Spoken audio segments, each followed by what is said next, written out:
வணக்கம். இன்னைக்கு நம்ம சூப்பர் ஸ்டார் கிச்சன்ல வேப்பம்பூ ரசம் எப்படி பண்றதுன்னு பார்க்கலாம். இந்த ரசத்தை பத்திய ரசம்னு கூட சொல்லலாம். இதுல பத்திய ரசம் பண்றதா இருந்தா நீங்க தக்காளி சேர்க்கக்கூடாது. நான் இங்க சாதத்துக்கும் சூப்பு மாதிரியும் குடிக்கிறதுக்காக கொஞ்சம் தக்காளி போட்டிருக்கேன். உங்களுக்கு அது வேணாம்னு நினைச்சீங்கன்னா தக்காளி சேர்க்க வேண்டாம்.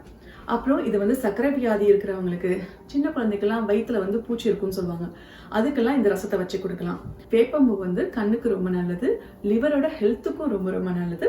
அது மட்டும் இல்லாம செரிமானத்துக்கு இந்த ரசம் ரொம்ப உதவியா இருக்கும். வாங்க எப்படி பண்றதுன்னு பார்க்கலாம்.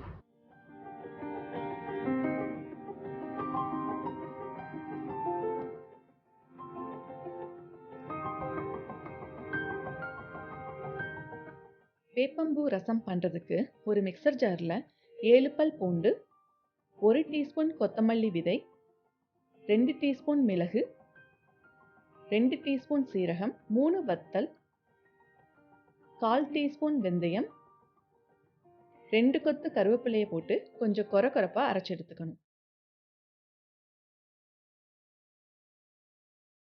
அப்புறம் ஒரு பாத்திரத்தில் நெல்லிக்காய் அளவு புளியை கரைச்ச புளிக்கரைசல்,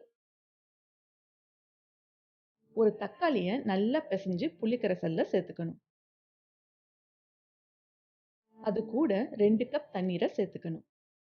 அப்புறம் அதுல ஒரு பெரிய குழிக்கரண்டி அளவு வேக வச்ச துவரம் பருப்பு, 2 பச்சை மிளகாய், அரைச்சி வச்சிருக்கிற ரசப்பொடி,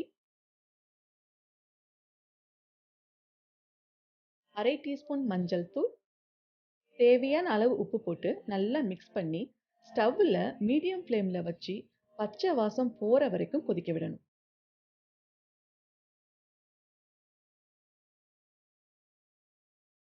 ரசத்தை ரொம்ப நேரம் கொதிக்க வைக்க கூடாது. கொஞ்சம் நல்லா கொதிச்சு பொங்கி வரும்.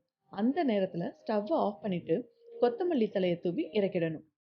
இப்போ ரசம் ரெடி ஆயிடுச்சு. இந்த ரசத்தை தாளிக்கணும். அதுக்கு ஒரு பேன்ல 1 டீஸ்பூன் நெய் இல்லாட்டினா எண்ணெயை ஊற்றி மீடியம் ஃப்ளேம்ல சூடு பண்ணணும். நெய் சூடானதும் 1/2 டீஸ்பூன் கடுகு, 1/2 டீஸ்பூன் உளுந்து, 1/2 டீஸ்பூன் சீரகம், 1/2 டீஸ்பூன் பெருங்காயம், 1 கொத்து கருவேப்பிலை, 2 டேபிள் ஸ்பூன் அளவு வேப்பம்பூ போட்டு பொரிய விடணும்.